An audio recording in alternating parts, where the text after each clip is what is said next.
good, Cowboys Nation? This your boy Cowboys Classic here, yet again, with another video. Before we do anything else, man, if you haven't already, please hit that like button, hit that subscribe button. If you're rocking with the content, if you like what you see, man, it helps the channel out a lot. I'm trying to grow this thing, man, so it would be greatly appreciated if you would hit the like and the subscribe button for your boy. But first things first, before we get into the main topic of this video, we just have to talk about the game that we had against the Chargers on Sunday.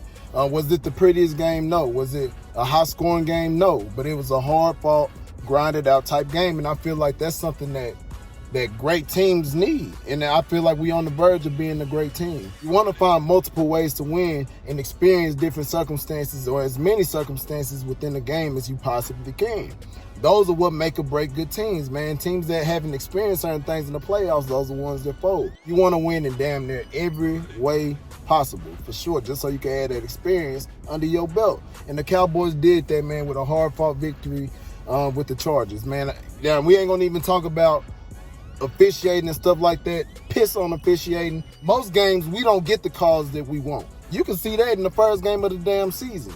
But for the Chargers game, officiating was actually pretty poor, I think, on both sides. Michael Parsons was getting held all damn game. They holding Amari Cooper pass interference. They don't call that. So I don't want to hear from Chargers fans or Eagles fans saying that we didn't get that game, but we didn't deserve that game. Screw y'all. I don't give a damn what y'all talking about. One thing I do feel obligated to do, I do feel obligated to talk about the standout players that we had.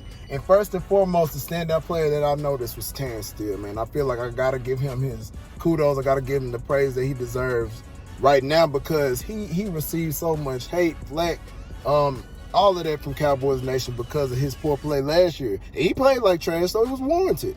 But in the same breath, whenever a player that we have succeeds and does well, you got to give him his props for that, man. And I think he held up extremely well against one of the better pass rushers in the league in Joey Bosa. I don't know how many pressures Joey Bosa had for the entire game or how many sacks he had against Terrence Steele, but overall, Terrence Steele was stout. So kudos to Terrence Steele. Other standouts, Tony Pollard. Oh my gosh, Tony Pollard, man, that is a weapon. That is a weapon that we could really use going forward. And I think he'll see more touches going forward. Now, does that mean that he needs to start for the Dallas Cowboys? No.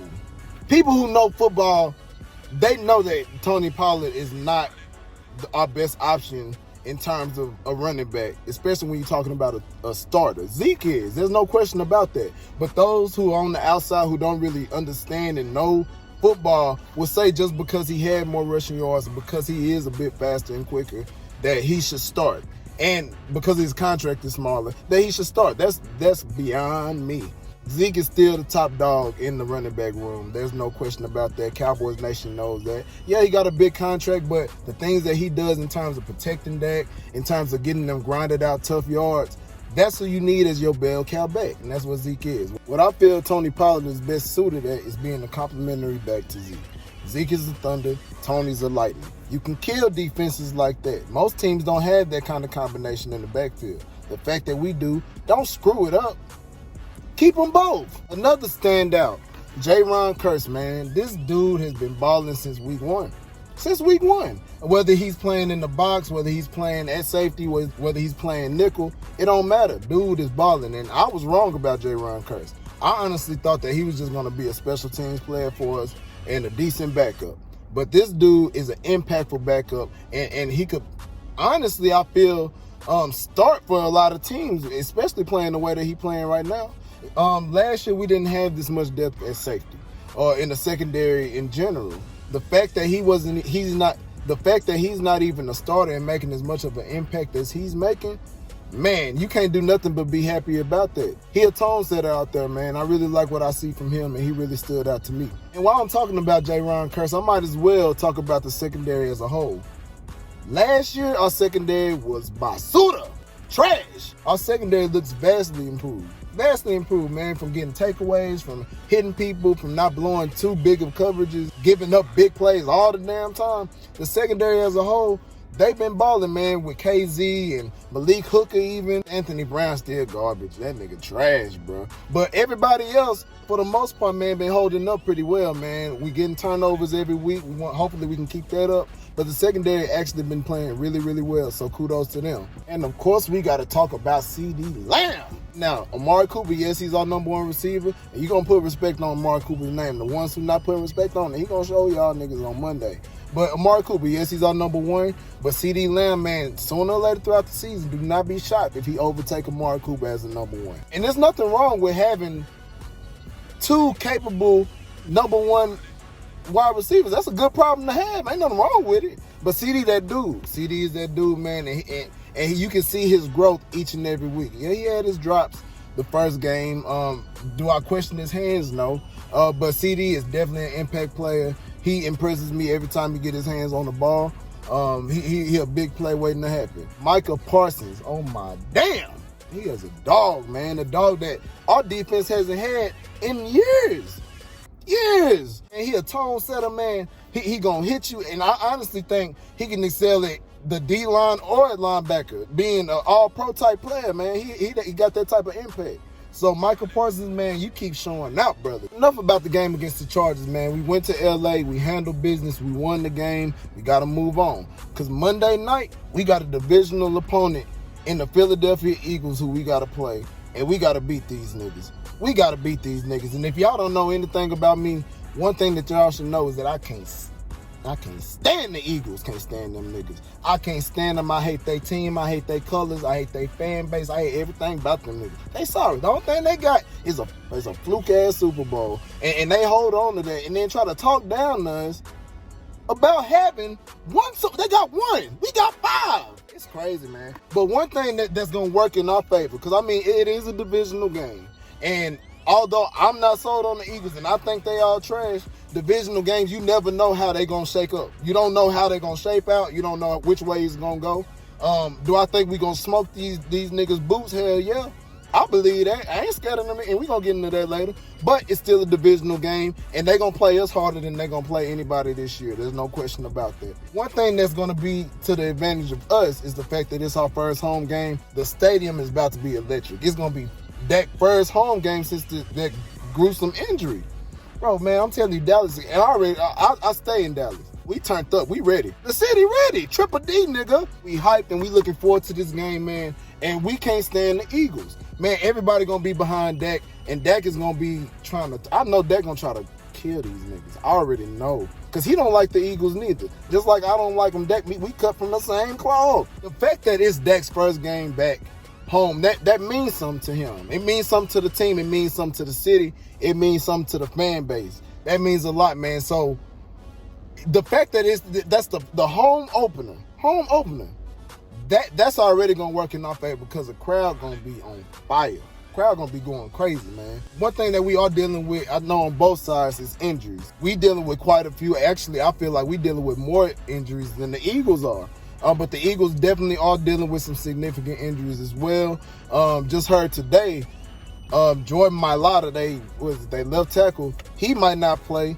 Brandon Graham, he's out for the season with a ruptured Achilles. Brandon Brooks, I think their guard, who's really, really good, he's going to be on IR for quite some time. So they missing some key pieces, man, along with us. The difference is we can handle injuries. They can't. Because they have an inexperienced coaching staff, they are incapable of exploiting the weaknesses of other teams. They showed that against San Francisco. We, on the other hand, are capable, and we showed that against L.A. To make it easy for some of you people to understand, the Eagles' ass gonna lose. And that I'm willing to stand on, man. The Eagles are trash. They coaching staff trash.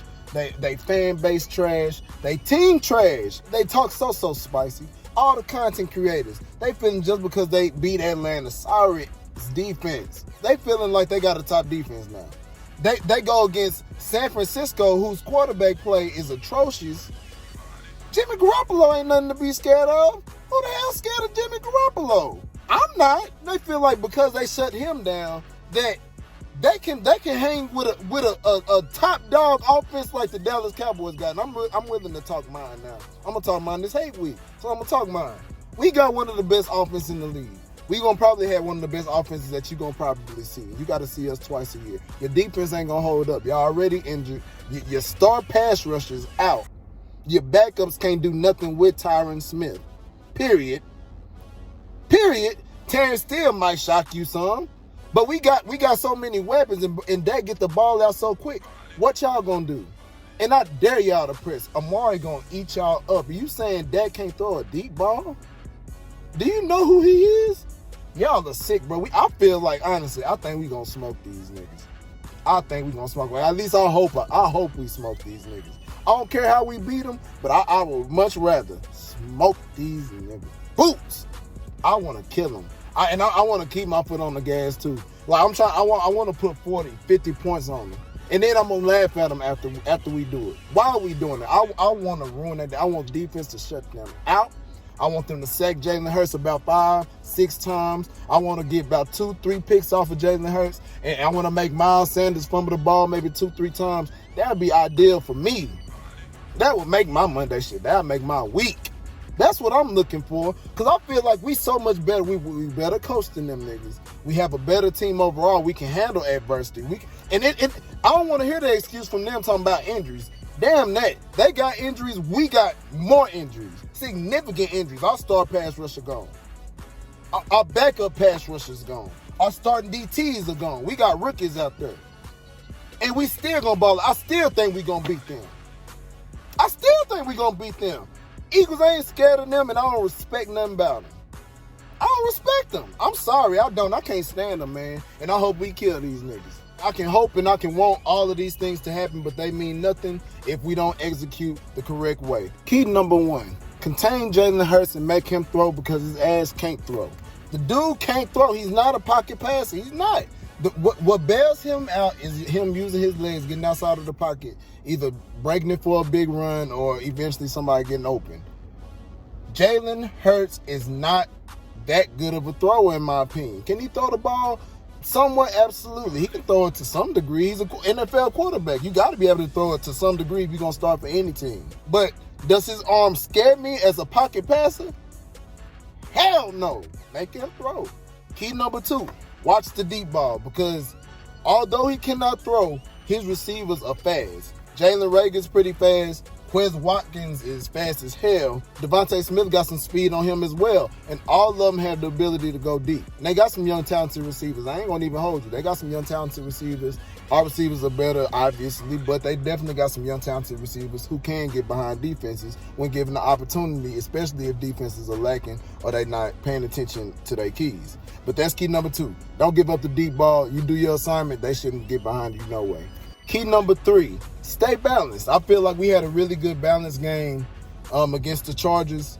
I feel like we have the ability to hit you in all ways. So if they trying to shut out the run, pass on their ass. If they trying to shut out the pass, run the ball. Use TP on the outside. Use Zeke up the gut. Use them in the screen game. And then eventually all of that stuff will open up each other. Whether you passing first to open up the run, whether you running first to open up the pass. We got so many weapons. We should be able to stay balanced and still exploit all of their weaknesses on the defensive side of the ball, because they definitely got weaknesses. They got holes. They ain't as good as they think they are. I don't care what they say. They ain't as good as they think they are. We got the roster to be able to exploit those deficiencies that they have. So stay balanced, man. Don't get too pass happy and pass all 3 downs and things like that. Use your bell cow back. Use your weapons in Tony Pollard. And let's stay balanced overall, man. You don't want Dak throwing 60 times a game. Yeah, I do want to kill these niggas by 50 points, but I want to win more than that. So I feel the best chance for us winning is staying balanced, running the ball, and passing the ball. If we follow those 3 keys, I feel like we should be able to beat this team on Monday. Thanks to everybody who's watching, commenting, subscribing. I appreciate the love, man. Y'all continue to show love, and we're going to grow this thing out. Cowboys Nation, rise up. If you ain't with us, wise up. Holla at your boy, man. Peace.